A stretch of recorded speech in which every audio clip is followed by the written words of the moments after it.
नमस्कार दोस्तों, आज हम बात करेंगे हीनयान और महायान के विषय में, जो कि बौद्ध धर्म की दो शाखाएं हैं। तो इसके पहले हमने पढ़ चुका था कि बौद्ध संगति प्रथम, द्वितीय, तृतीय और चतुर्थ बौद्ध संगति होती है। तो जो चतुर्थ वाली बौद्ध संगति होती है वो 98 ईसा पूर्व कुंडल वन में होती है, जिसके अध्यक्ष जो थे वो थे वासुमित्र और जो संरक्षक थे वो कनिष्क थे। इसी समय बौद्ध धर्म दो हिस्सों में विभाजित होता है, एक होता है हीनयान और दूसरा होता है महायान। और अगर हम बात करें प्रथम बौद्ध संगति की तो वो होता है 483 ईसा पूर्व। और ईसा पूर्व की अगर हम बात करें तो जो आज जैसे मान लीजिए 2020 चल रहा है, तो आज के 2020 वर्ष पूर्व ईसा मसीह जी का जन्म हुआ था, और उसके बाद के जो ईसा मसीह के बाद के जो वर्ष हैं वो ईस्वी में काउंट हुए, और ईसा मसीह के जन्म के पहले की घटनाएं जो थी वो ईसा पूर्व में कंसीडर हुई। यानी कि जो चतुर्थ बौद्ध संगति हुई थी वो 98 ईसा पूर्व हुई थी, यानी कि गौतम बुद्ध के जन्म के 98 वर्ष पहले की ये घटनाएं हैं। ठीक है, तो गौतम बुद्ध, माफ कीजिएगा, गौतम बुद्ध नहीं, ईसा मसीह के जन्म के 98 वर्ष पूर्व की ये बातें हैं। ठीक है, तो ये आप देखेंगे, ये एक प्रतिमा है जो कि वर्तमान में भारत के जो एक केंद्र शासित प्रदेश है लद्दाख, लद्दाख में स्थित है। लद्दाख में एक जगह है नुब्रा वैली, नुब्रा वैली में ही यह स्थित है। और ये किसकी प्रतिमा है? मैत्रेय। ठीक है, मैत्रेय की प्रतिमा। मैत्रेय यानी कि आने वाले बुद्ध, जिनका अभी तक जन्म तो नहीं हुआ है, लेकिन अभी ये आने वाले बुद्ध हैं, भविष्य में आएंगे ये बुद्ध। तो इनकी एक प्रतिमा देख सकते हैं। तो ये हीनयान से है या महायान से है, इसके बारे में हम आगे डिस्कस करेंगे। ठीक है, तो अगर इस मैप में आप देखेंगे तो हाँ, एक बात मैं आपको बता दूं कि जो इसके बाद वज्रयान है, वज्रयान भी महायान का ही एक हिस्सा है। तो आप देखिए यहाँ पे वज्रयान और महायान का ये पूरा क्षेत्र है। ठीक है, अगर बात करें आज के समय में, तो आज के समय में चीन, जापान, उत्तर कोरिया, दक्षिण कोरिया, वियतनाम, ये वाले जो हिस्से हैं, यहाँ पे जो है बौद्ध धर्म का महायान की शाखा जो है उसके अनुयायी हैं।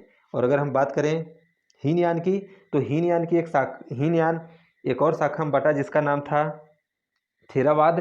और एक्चुअली में ये हीनयान से थोड़ा सा डिफरेंट है, लेकिन हीनयान को ही कंसिडर किया जाता है। तो ये भारत के दक्षिण वाला हिस्सा जो है, या फिर दक्षिण पूर्व वाला हिस्सा जो है वहाँ पे है, जैसे कि श्रीलंका हो गया, चाहे म्यांमार हो गया, थाईलैंड हो गया, लाओस हो गया, कंबोडिया हो गया, इन सब हिस्सों में ये वाले हैं। ठीक है, तो अगर हम हीनयान की बात करें तो हीनयान का जो आधार क्या है, इनका आधार मार्ग है अष्टांगी मार्ग। अष्टांगी मार्ग वही जो हम पहले वीडियो में पढ़े थे, जिसको गौतम बुद्ध ने बताया था। अष्टांगी मार्ग कौन से थे? सम्यक दृष्टि, सम्यक संकल्प, सम्यक वाक्य, सम्यक कर्म और सम्यक जीवन, सम्यक व्यायाम, सम्यक स्मृति और सम्यक समाधि। ये जो चार तरीके के जो मार्ग हैं, और फिर उसके बाद चार आर्य सत्य, जो चार आर्य सत्य गौतम बुद्ध ने दिया था। जैसे संसार में दुख है, दुख का फिर एक कारण है, और कारण है तो उसका निवारण है, और निवारण के लिए जो मार्ग दिए थे वो अष्टांगी मार्ग थे। तो जो अष्टांगी मार्ग थे, उन्हीं मार्गों पे चल के आप अपने समस्त दुखों को समाप्त कर सकते हैं और आप निर्वाण की प्राप्ति कर सकते हैं। ठीक है, ये गौतम बुद्ध की दी हुई शिक्षाएं थी, और उसको हीनयान के लोगों ने एज इट इज कंसीडर किया, जो ऐसे ही उसको माना। ठीक है, हीनयान का अर्थ है ही और यान, दो शब्दों से मिलकर बना है। ही का अर्थ होता है पुराना चला आ रहा है, जो लगातार चला आ रहा है। ठीक है, और यान का अर्थ है मार्ग, यानी कि पुराने जो एक्चुअली मार्ग थे उन्हीं मार्ग पे चलते हुए रहना हीनयान है। और कई जगह पे आपको हीनयान का अर्थ छोटा छोटा मार्ग दिख जाएगा। तो छोटा मार्ग तो यहाँ पे फिट नहीं होगा, लेकिन कई जगह पे आपको ये नाम दिख जाएगा। तो हीनयान का अर्थ यही है। फिर हीनयान कई मतों में विभाजित था। हीनयान मतलब बाद में अपने समय के साथ धीरे धीरे विभाजित हुआ। इसमें से जो प्रमुख कुल थे, 18 मत इसके प्रमुख थे, जिसमें से भी 3 जो थे थेरवाद, और फिर उसके बाद सर्वास्तित्ववाद, और फिर स्वतांत्रिक। ठीक है, ये 3 जो है इनके प्रमुख हिस्सों में विभाजित हुए। जो कि थेरवाद जो है, जो कि हीनयान का ही एक हिस्सा है, जो कि थेरवाद वो आज के समय में जो कि भारत के इस वाले हिस्से में, चाहे वो श्रीलंका हो, चाहे थाईलैंड हो, चाहे लाओस वाले हिस्से में ये पाया जाता है, थेरवाद का कॉन्सेप्ट। ठीक है, फिर इसमें क्या है, हीनयान में हीनयान के जो सिद्धांत हैं उसके अनुसार से बुद्ध को एक महापुरुष थे। ठीक है, और उन्होंने अपने प्रयत्नों से निर्वाण को प्राप्त किया, और निर्वाण प्राप्ति का उपदेश दिया। ठीक है, और हीनयान जो हैं, हीनयान के जो लोग हैं वो अनिश्वरवादी हैं एवं कर्म प्रधान दर्शन है। ठीक है, और भाग्यवाद जीवन के ये दुश्मन है। यानी कि अगर बात करें तो इनका जो पूरा मत है ये गौतम बुद्ध को एक महान पुरुष नहीं बताते। ऐसा क्यों? क्योंकि जब गौतम बुद्ध का जन्म हुआ तो एक सामान्य से इंसान के रूप में जन्म हुआ, वो कोई अलौकिक सत्ता के रूप में तो उनका जन्म हुआ नहीं, वो एक सामान्य व्यक्ति के रूप में जन्म हुआ। फिर उन्होंने साधना की और उस साधना से या फिर अपने प्रयत्नों से या फिर अपने शक्तियों से, शक्ति तो नहीं लेकिन अपने प्रयत्नों से, अपने मार्ग पे चलते हुए उन्होंने अपने आप को महान बनाया। महान इस परिप्रेक्ष्य में कि उन्होंने सत्य को समझा, सत्य को जाना। ठीक है, तो अगर गौतम बुद्ध कर सकते हैं तो हर व्यक्ति कर सकता है, और उनके बताए हुए मार्गों पे चल के लगभग हर व्यक्ति गौतम बुद्ध के मार्ग पे चल के निर्वाण की प्राप्ति कर सकता है। ठीक है, तो ये किसी भी प्रकार से एक मतलब एक गौतम बुद्ध को ईश्वर नहीं मानते हैं कि गौतम बुद्ध जो किए उनकी एक मूर्ति बनाइए, उनको फॉलो कीजिए और उनकी जो आशीर्वाद देंगे और आपको भी निर्वाण की प्राप्ति हो जाएगी। ऐसा यहाँ पे कुछ नहीं है। आपको जो करना है आपको स्वयं को करना है, इसके अलावा सेकंड ऑप्शन है ही नहीं यहाँ पे। ठीक है, इसके अलावा अगर हम बात करें तो इसमें ये व्यक्तिगत धर्म अर्थात सभी को अपने व्यक्तिगत प्रयत्नों से ही मोक्ष की प्राप्ति करनी है। यानी कि कोई एक व्यक्ति है, मान लीजिए कोई एक व्यक्ति है, ये व्यक्ति है मान लेते हैं, तो ये व्यक्ति मान लें कि मोक्ष की प्राप्ति किया, तो अब उसको हम एज अ गॉड कंसीडर करके उसकी पूजा करें या फिर उससे जो साधन है उसके बारे में पूछें, उसको फॉलो करें, तो ऐसा कुछ नहीं है, क्योंकि गौतम बुद्ध ने भी ऐसा कुछ नहीं किया था। ठीक है, वो खुद मूर्तिवाद जो है, मूर्ति जो थी उसका विरोध करते थे, वो भगवान को नहीं मानते थे। तो जिस तरीके से गौतम बुद्ध थे उसी तरीके से फॉलो किया हीनयान के लोगों ने। ठीक है, इसके अलावा हीनयान के लोगों ने मूर्ति पूजा का विरोध किया, यानी कि उसमें विश्वास नहीं करते थे, और इनकी जो साधना की पद्धति होती थी वो काफ़ी कठोर होती थी। ठीक है, यहाँ पे जितने भी लोग थे, और इनके जो साहित्य लिखे गए वो पाली भाषा में थे। अब गौतम, हमने इसके फर्स्ट वाले वीडियो में पढ़ चुका था कि गौतम बुद्ध ने भी जो अपने उपदेश दिए, लोगों से बातें किए, वो पाली भाषा में ही बात किए। तो ये हीनयान के लोग गौतम बुद्ध को महापुरुष मानते हैं, ना कि गॉड मानते हैं। और अगर इनका मानना है कि अगर गौतम बुद्ध अपने मार्गों पे चल के निर्वाण की प्राप्ति कर सकते हैं, तो गौतम बुद्ध के द्वारा बताए गए जो मार्ग हैं उस मार्ग पे चल के एक साधारण व्यक्ति भी तो क्यों नहीं निर्वाण की प्राप्ति कर सकता है, क्योंकि गौतम बुद्ध शुरू से तो महान थे नहीं। ठीक है, फिर उसके बाद अगर हम बात करें महायान की, तो महायान के जो लोग हैं वो गौतम बुद्ध को क्या मानते हैं? ईश्वर के तुल्य मानते हैं। यानी कि गौतम बुद्ध ईश्वर हैं, उनको निर्वाण की प्राप्ति हुई, वो जो भी किए वो एक ईश्वर की शक्ति के तरह। ठीक है, और सभी प्राणी बुद्धत्व को प्राप्त कर सकता है। ठीक है, और दुख है तो बहुत ही सहज तरीके से उसका छुटकारा पाया जा सकता है। ये किसका है? महायान का। और हीनयान का क्या है? हीनयान देखिए, हीनयान क्या है? सभी प्राणियों के पास अपना दुख है और दुख का निवारण है, और निवारण, माफ कीजिएगा, कि दुख है तो दुख का कुछ कारण है, और कारण है तो उसका निवारण है, निवारण है तो अष्टांगिक मार्ग है, उन मार्गों को फॉलो करिए तब। और यहाँ पे तो इन्होंने कह दिया कि दुख जो है वो एक बहुत सहज तरीका है, उसको छुटकारा पाया जा सकता है बहुत ईजिली।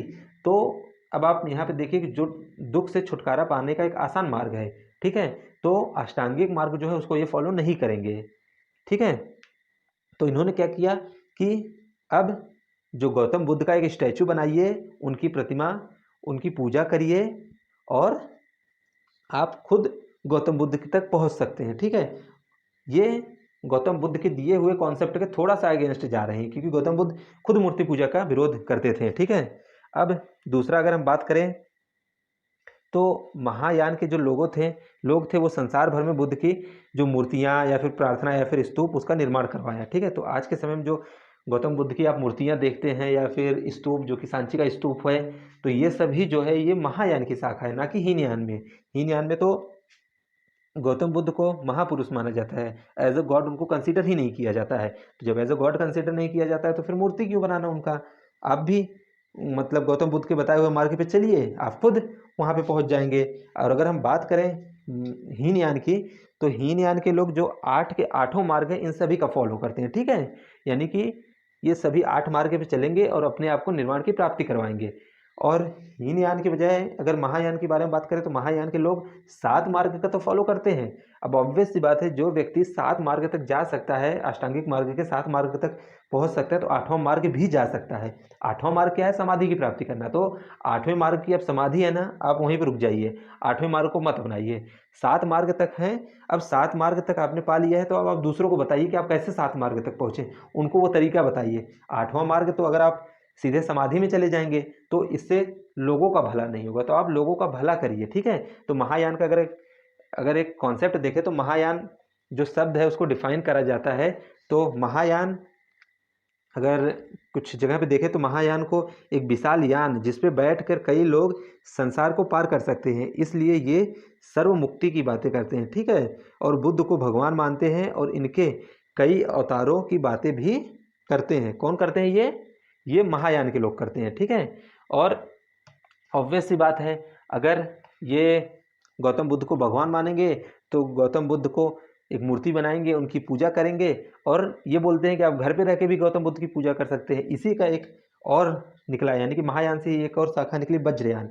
वज्रयान क्या है? तंत्र मंत्र, तंत्र और मंत्र। तंत्र जो होता है, तंत्र का जो मीनिंग होता है, तंत्र का जो मीनिंग है वो है सिस्टम, यानी कि मंत्रों का एक सिस्टम। एक मंत्र आपको दे दिया जाएगा, आप उस मंत्र का उच्चारण कीजिए, उस मंत्र के उच्चारण से आप निर्वाण की प्राप्ति कर सकते हैं, बोधित्व को प्राप्त कर सकते हैं। लेकिन जो हीनयान है, हीनयान में ऐसा कुछ नहीं है, आपको खुद सब कुछ करना पड़ेगा। आपके पास कोई मंत्र नहीं है, आप घर में बैठ के किसी मंत्र का जाप करके आप कुछ नहीं पा सकते हैं, ठीक है। ये हीनयान और महायान के जो बेसिक डिफरेंसेस हैं ये हैं।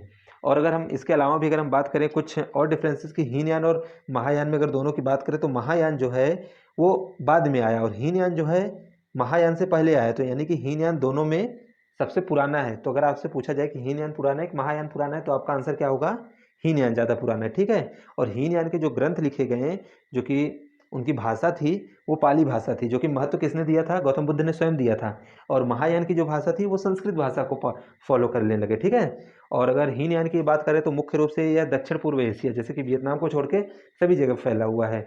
और अगर महायान की बात करें तो आपने जैसे देखा, तिब्बत, चीन, मंगोलिया, जापान, उत्तर कोरिया, ये जो सभी देश हैं यहाँ पे कौन है? महायान है। और अगर हम बात करें हीनयान में, तो हीनयान में गौतम बुद्ध को एक शाक्य मुनि के रूप में ही माना जाता है, जो कि वो एक शाक्य क्षत्रिय कुल से बिलोंग करते थे, इसलिए उनको एक शाक्य मुनि माना जाता है। और महायान में क्या है? भगवान जो महायान है उसको एक, तो महायान में, हाँ, तो महायान में बुद्ध को एक भगवान है जिसमें कई पिछले जन्मों के रूप, यानी कि पिछले जन्मों के जो रूप है उसको क्या बोलते हैं? बोधिसत्व हैं। और भविष्य में भी अभी बुद्ध का जन्म होगा, जैसे कि मैंने एक अभी बताए थे आपको। फिर इसके बाद अगर हम बात करें तो जो कि ये हीनयान के लोग जो हैं, ये इनका जो साधक है ये व्यक्तिगत निर्माण की प्राप्ति, और महायान जो है एक साथ सभी लोगों के निर्माण की प्राप्ति की बातें करता है, ठीक है। इसके अलावा अगर हम बात करें कि कौन कौन से लेखक या फिर किसने क्या बताया है, तो इसमें एक नाम आता है अश्वघोष का, ठीक है। इन्होंने बुद्ध चरित्रम ग्रंथ की रचना की है, ठीक है। और ये कनिष्क के समकालीन थे।